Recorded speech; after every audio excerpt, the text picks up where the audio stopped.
Let's strategize together. Let's hear it from an expert. Join the conversation, it's informative and free. You and me, let's talk some strategy.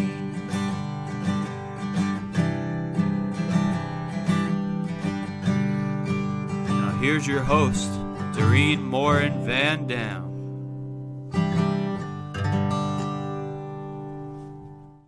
Hello, everybody. I'm so excited to be back with another episode of Strategy Talks. I want to welcome you. If you're here for the first time, we go live on LinkedIn, Twitter, Facebook, and YouTube. And this is recorded and produced as a podcast as well. So special welcome to those who listen to this as a podcast. Before I introduce you to today's guest, I want to let you know we're going to talk about simplifying down to strategize up. So if you're looking to scale, growth hack, that's kind of the conversation we're going to have today. But before I do, I want to give a shout out to our sponsor, Social Insider. They are the intuitive dashboard for social media analytics, reporting, and competitors analysis for brands and agencies. If you need data, you need Social Insider. So without much further ado, let me introduce you to today's guest, Troy Sandidge. How are you today, Troy? I am good. How are you, Dorien? I am so excited that you're here. You and I met at Inbound last year, and that was super exciting. Our mutual friend Sarah introduced us, and I know I love Sarah too. I wonder if she's here. She might be. And we are going to talk today about your book. Kind of, strategize up. Let me see if I can get it. I have to put it in front of my face. There we go. Strategize up, right? The simplified blueprint, scaling your business.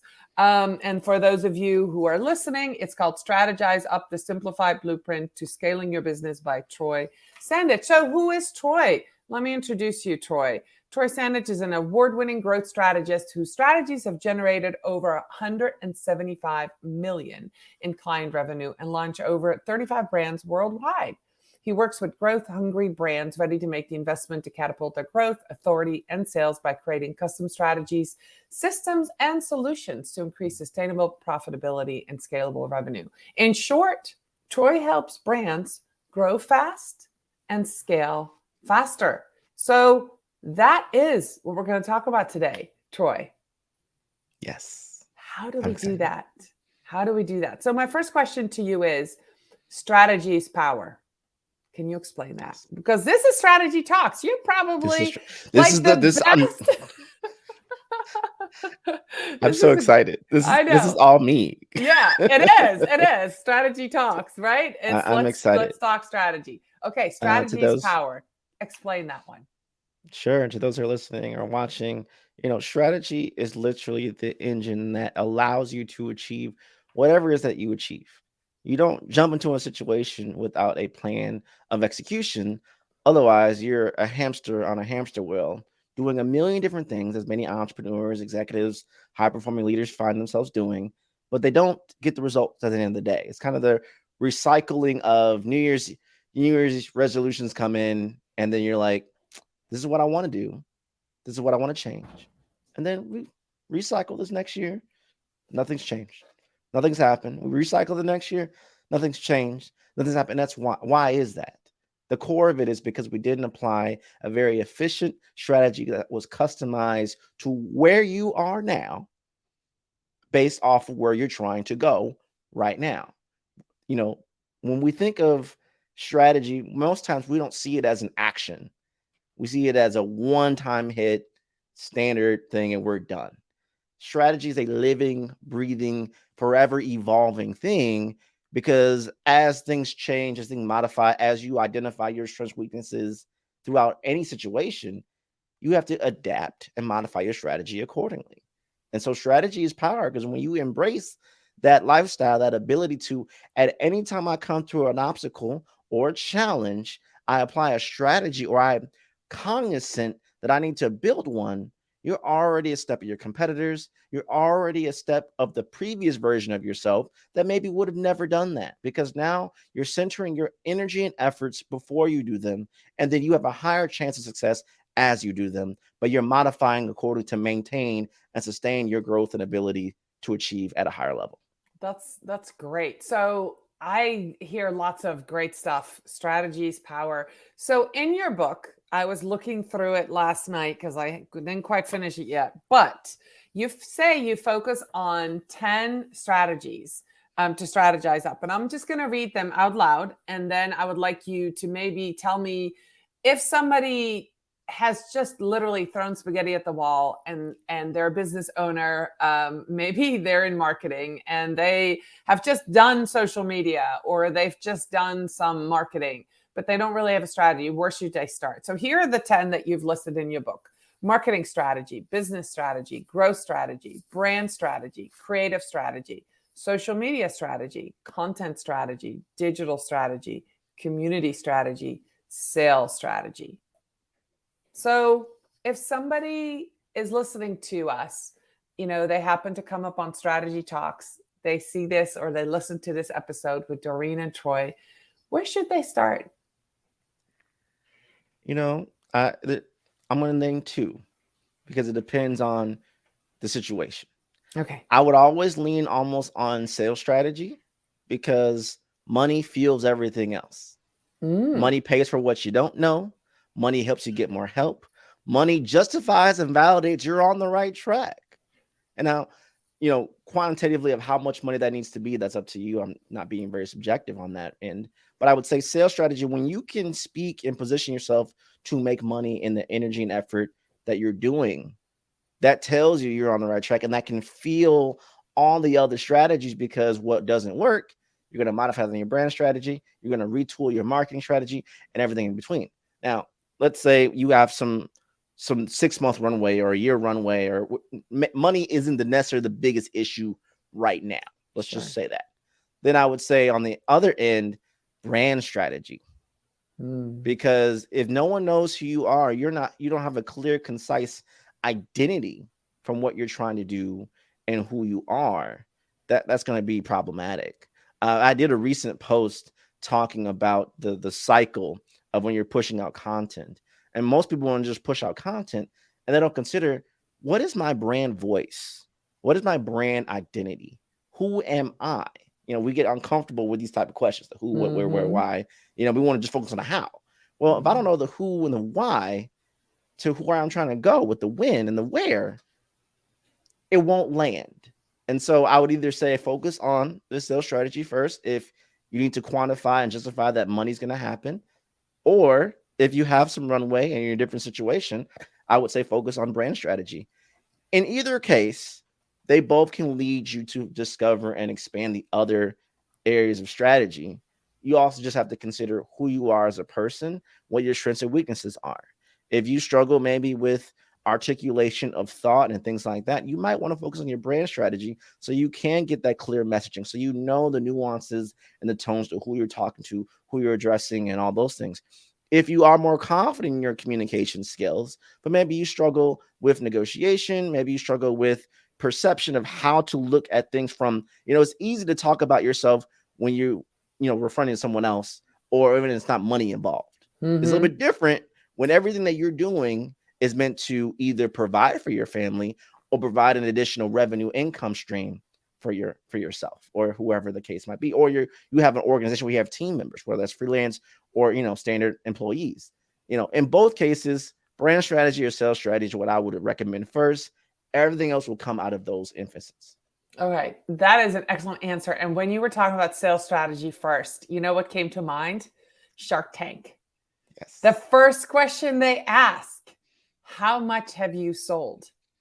Because when you can sell your business, your services, or your product without any funding or anything, it works, right? That's kind of like the first standard, and that's what fuels everything else. So I love that answer. That's great. So in your book, I found this quote. It said, social media is about the people, not about your business. Provide for the people, and the people will provide for you, by Matt Gollard. that made me stop. That quote, I know this, yet this was so clear. It's like, we need to shout this from the mountaintop. Is that why you put it in the book? I just wanted to get your take on that. What did you love about that quote? That I had the same reaction as you. I'm like, ooh, it wakes you up. It's a calling card to have these conversations, and we can get so lost in the broadcasting what we have to say that we don't take the actual time to use social media for what it's built for, is to provide communication, active listening to drive engagement. And from these relationships, we can broom fruit, bring networking, get referrals, all the other subtle things that we want. But we have to connect to the person. It doesn't matter what platform. I know social media marketers and managers and anyone who uses social media will go back and forth on which platform, which time of day, how to schedule natively or non-natively, video, long form, short. Honestly, at the end of the day, whatever medium and content piece and platform that you use, you have to be able to connect to the people. That's it. You have to. Yeah. That's it. That's your ultimate job, because later in the book, I also said that social media, sales is a destination, not social media. Many folk are failing because they're not connecting to the people. And two, they're treating their social media account as the be all, when every sales interaction does not involve social media. Even if they click on a link that you sent them through social media, they got to send it through PayPal or Wise or another app, or they have to go somewhere else to have a Zoom or in-person conversation to pay you. It doesn't happen on social. It happens somewhere else. And so with that in mind, we have to think of social media as the bridge to conversation. And then hopefully we can get to those deeper rooted conversations like we're doing right now, even, and subsequent things, because of the relationships. Our common denominator was Sarah. Right. And just because of her energy and who I know who she was, and who she was, and she know who we both were. Oh, this is Love is Blind. This is the perfect match. This is like real life in a positive way scenario where, hey, these people would make great humans to connect and have a great conversation. And thus here we are now. Right. Social media was maybe the bridge, but the person was the engine that made that glue, that made that happen. And so imagine doing that same thing 10 times a day, over the course of a year, and what that could lead to, not just in financial gains, but in knowledge and skill set, and a reservoir of people that anytime you may actually need something, whether you may have lost their job, or maybe you need more clients, or maybe you need a mental, emotional boost, or maybe you're going to a conference and you need a buddy to go with you. Boom, hit send and watch what happens. Yeah, that's power. That goes beyond anything else, because that's recession proof too, I might add.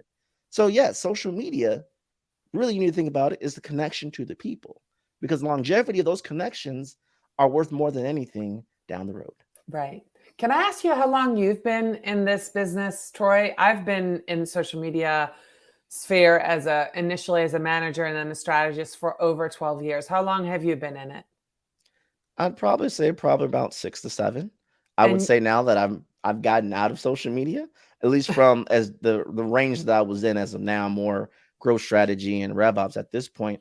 But I always stick to those roots, because the constant changes of social media helped me adapt and build kind of the reservoir in the mentality that I can be adaptable when other opportunities occur. And if you can make it in social media, I'm just going to be biased. You can make it anywhere. The quick thinking, the changing of tools.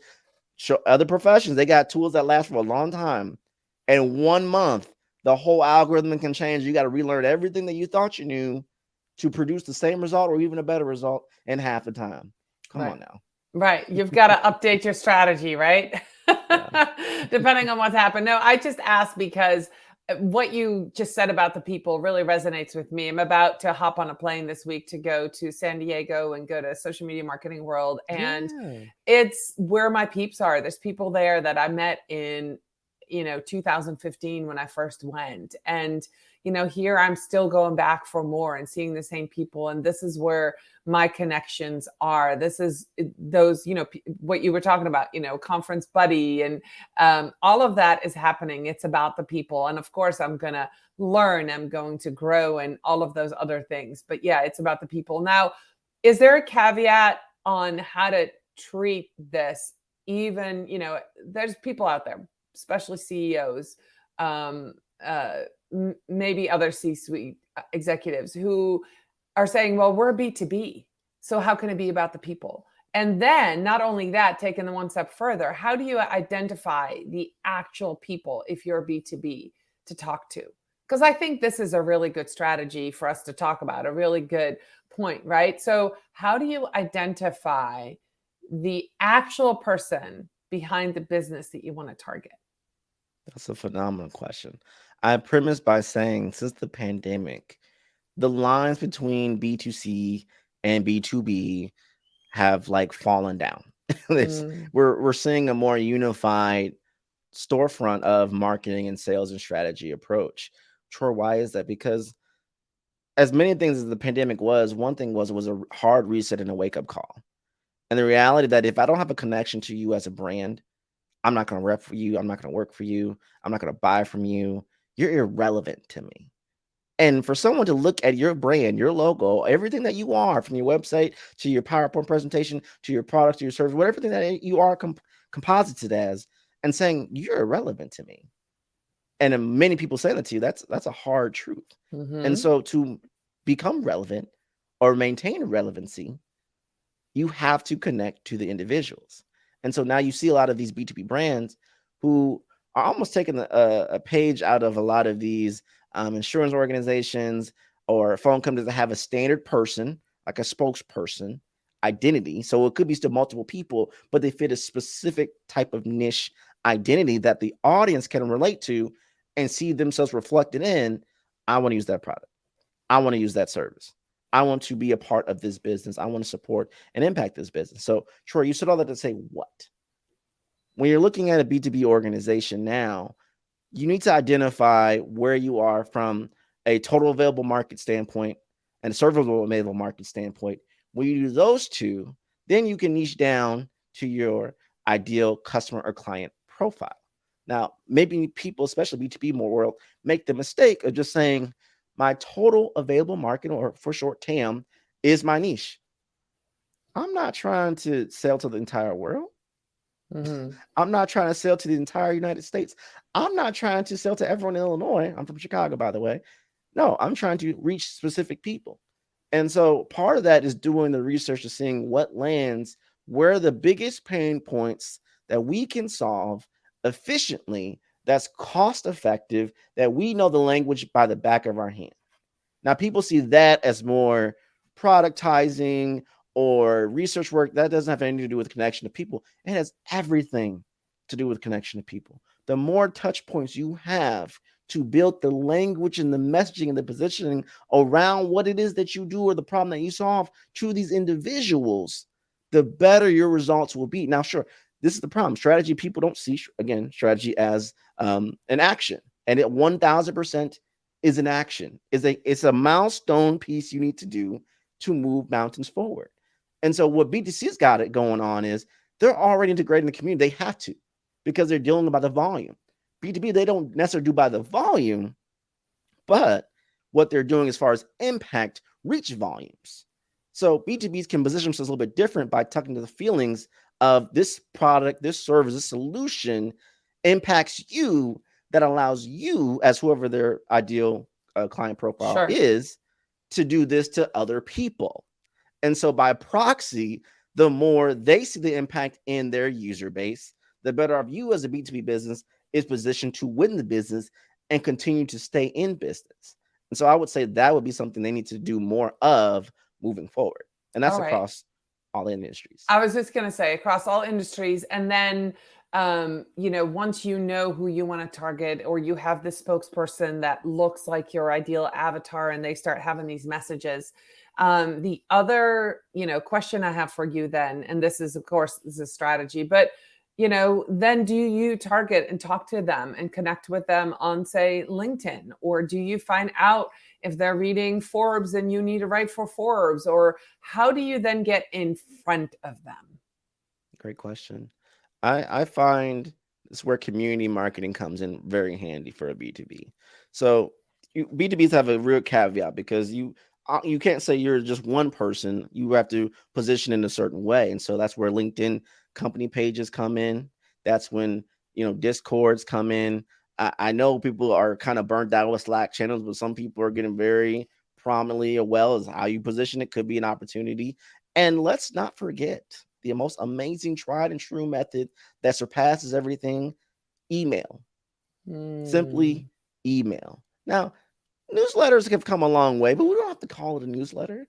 We can call it an insight accelerator. We can just, you can jazz it up how you want, put jazz hands and call it a day, But I think the caveat to think about it is positioning the community around it. The community is what's going to sell it. And that's going to take a lot of pressure off of you to focus on one person. So if we have a team of individuals who, let's say, are pseudo spokespeople, but they identify different groups, they represent different communities or individuals or businesses that are all within your scope of genius in what you do. You have them in this community and you have them have conversations. You have them share insights. You have them share struggles. That allows you to be vulnerable. That allows you to show authority. That allows you to show, connectivity. All these things, the intangibles that in someone's a decision maker's mind, maybe have a multi-million-dollar business or multi-billion-dollar business, is like, I can't put my finger on it, but I choose you. That separates you from so many other B2Bs who are going to do what? Give you a 100 slide deck, give you a one pager with all the credentials that doesn't even make sense to the decision maker. It may make sense to the sub levels who are in it, but they ain't the ones signing the deal to use your SaaS product, to use your tool, to use your service. That decision maker needs to make it understand. So that's where simplification comes in. But when you have that community, they can learn by osmosis, and they can see the impact of, hey, there's another business that looks just like me who's using your product or service. And it's not just a webinar. It's not just, here's the thing, it's not just one testimonial. I can actually see them and engage with them over however long it is. And where it's a constant nurturing thing, that's what's going to help you win the day. So I hear you say that the people in the B2B space need to be accessible, right? 100%. They need to be accessible. They need to be transparent. They need to be available. They need to be visible. So that's a good insight. And in the end, right? People do business with people. It's even if it's a B2B, it's a business and a business. It's two different individuals signing a contract. So I love that. So before we wrap up, I want to talk to you about your leads model. In your book, you mentioned this model that you have. LEAD stands for lead gen, engagement, authority, demand, and sales. Is that the model that you use for growth hacking? Is that the model you use for creating a strategy? Is that what you start with? Can you explain a little bit more about that model? Sure. So my lead generator blueprint was all about, how do I get more money in the door? Every service person is like, I'm doing great things, but I need to make more money. Mm-hmm. And for me, this was my own framework to help my own self figure out how to do this. And eventually I was able to use this to help other people. And I find think of it as a circle, right? Mm-hmm. And so right now you may be having sales, but you may be getting sales because of referrals. It may not be because you're authoritative in what you do to a certain point. And so if you see it as a circle, you can move around accordingly based on what you need, but look at it from the grand scheme of things. Do I have enough lead gen coming in? Am I doing enough engagement? Would I say I have enough authority based off reactions from that engagement or my lead gen? Is there enough demand? Remember, I was talking about the total available market for what I do right now, or do I need to pivot? And that might be just a slight change of what I present. Right now, it might be IT, and now you just did the same offering from healthcare. And then ultimately, is there enough sales to justify your being and justify where you're trying to go? And I would add to the leads generator blueprint just the 5 P's that goes with it. I'm a big on alliteration, so leveraging language to launch, educate and entertain to enchant, attract and amplify to activate, dream big and distinguish yourself to drive, and share frequently and support often to shine. And I really want to focus on those first three: leveraging language to launch, educating, entertain to enchant. Whether you're B2P, whether you're B2C, those two things alone are absolutely critical.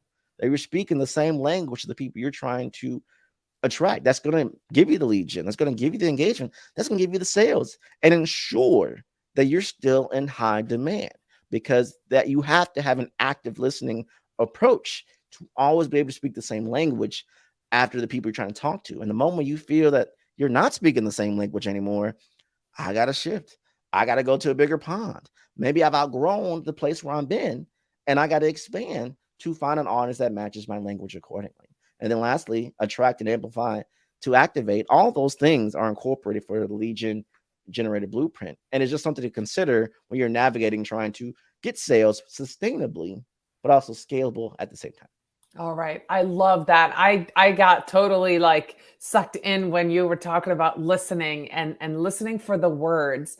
As a social media strategist, I start working with a client, we always talk about, what are your clients saying? What are the words they're using? Right. So active listening is really great. And if you are watching this and you're in a bigger corporation and say you have, a chat feature, or you have customer service on Twitter or other platforms, you can download the text and do a huge text analysis and see what the pain points, you talked about pain points, Troy, pain points, what people are using to listen to your customers. I love that. Absolutely great. So, time to execute. I wanted to talk to you about that. So there's a lot of theory in strategizing, but I loved how you started saying, strategy is power, but strategy is an action. So let's talk about executing that for about a minute or two before we wrap up. Troy, how do you start